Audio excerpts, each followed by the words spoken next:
બાળક ભણતા ભણતા પ્રાઇમરી પૂરી કરે, સેકન્ડરી પૂરી કરે, હાયર સેકન્ડરી પૂરી કરે, એની સામે અનેક તકો ઊભી કરીને નરેન્દ્રભાઈએ મૂકી દીધી. અને નવી શિક્ષા નીતિની અંદર બાળકના માટે અનેક ઓપ્શન ઊભા કરી દીધા. અહીંયા બેઠેલા છે મેડિકલના વિદ્યાર્થીઓ, તમે મેડિકલ ભણવાની સાથે સાથે અર્થશાસ્ત્ર પણ ભણી શકો, સંગીત પણ ભણી શકો, એ પ્રકારની વ્યવસ્થા નવી શિક્ષા નીતિની અંદર નરેન્દ્રભાઈ.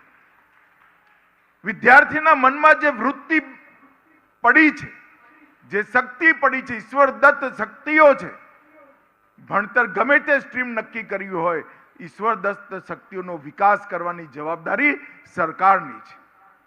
અને નવી શિક્ષા નીતિ સંપૂર્ણ વ્યક્તિ બનાવવાની લક્ષ્ય સાથે શિક્ષા નીતિ. ગોખણિયું જ્ઞાન નહીં, તમારી અંદર વિદ્યાર્થીઓની અંદર જે શક્તિ પડી છે એ શક્તિને એક મંચ આપવાનું, પ્લેટફોર્મ આપવાનું કામ નરેન્દ્રભાઈએ કર્યું.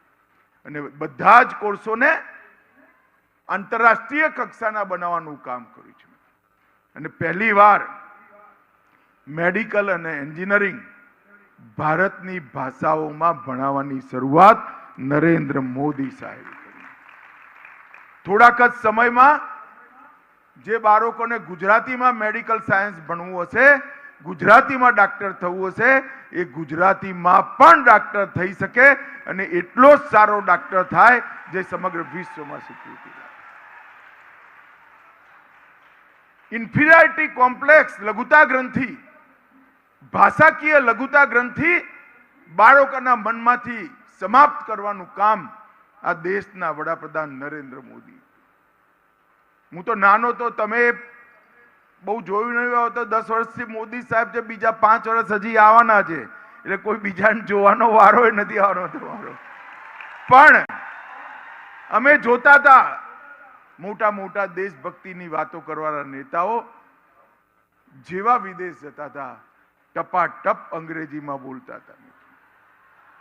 આજ નરેન્દ્રભાઈએ વિશ્વના દરેક મંચ પર G20 જેવા હાઈએસ્ટ ફોરમ પર પણ હિન્દીમાં ભાષણ કરી સમગ્ર વિશ્વ આજ નરેન્દ્રભાઈને હિન્દી બોલતા સાંભળ્યું. પોતાના ભાષાનું ગૌરવ, પોતાની સંસ્કૃતિનું ગૌરવ, પોતાના દેશનું ગૌરવ, પોતાના ધર્મનું ગૌરવ પ્રસ્થાપિત કરવાનું કામ નરેન્દ્ર મોદીજીએ કર્યું. 500 વર્ષથી અયોધ્યામાં રામલલ્લાના માટે ઠેકાણું નહોતું પડતું. જે આખી દુનિયાને ઘર આપે, ઠેકાણા પડે, એનું પોતાનું ઠેકાણું આ દેશમાં નહોતું પડતું. ભાઈ ટેન્ટમાં રહેતા હતા. કરોડો લોકોના મનમાં વિક્ષુબ્ધ ભાવ પડેલો હતો કે આટલા વર્ષોથી આઝાદ થઈ ગયા, 75 વર્ષ થઈ ગયા, ભારત દેશમાં એના જ આરાધ્ય શ્રી રામનું મંદિર ના બને. આ કોંગ્રેસીઓ એને રોકીને બેઠા હતા. નરેન્દ્રભાઈએ ભૂમિ પૂજન કર્યું અને પ્રાણ પ્રતિષ્ઠા કરી.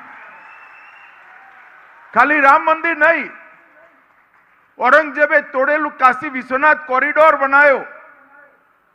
સોમનાથનું મંદિર સોનાનું બને, પાવાગઢની અંદર શક્તિપીઠની પુનઃસ્થાપના કરી, બદ્રીનાથ કેદારધામનો ઉદ્ધાર કર્યો, પુનઃરચિત કર્યા પૂરા શહેરો, મંદિરોએ સુધાર્યા, કરતારપુર સાહિબ કોરિડોર પણ બનાવ્યો અને સમગ્ર દેશની અંદર ઉજ્જૈનમાં મહાકાલ બનાવી એક સંદેશ મોકલ્યો કે આ દેશના ઉર્જા સ્થાનોને સંભાળવાની જવાબદારી દેશની છે, સરકારોની છે. અને કોઈ છોછ વગર ગૌરવથી. મિત્રો, હમણાં જ્યાં ઘંટડી વગાડવી ગુનો ગણાતો હતો, ત્યાં ઘંટડી વગાડો તો જેલમાં જવું પડતું હતું. મંદિર છોડો, ઘરમાં ઘંટડી ના વગાડાય. એ દેશની અંદર સંપૂર્ણ શિખરબદ્ધ મંદિર અબુધાબીની અંદર બનાવવાનું કામ આ મોદીજીના હાથથી થયું.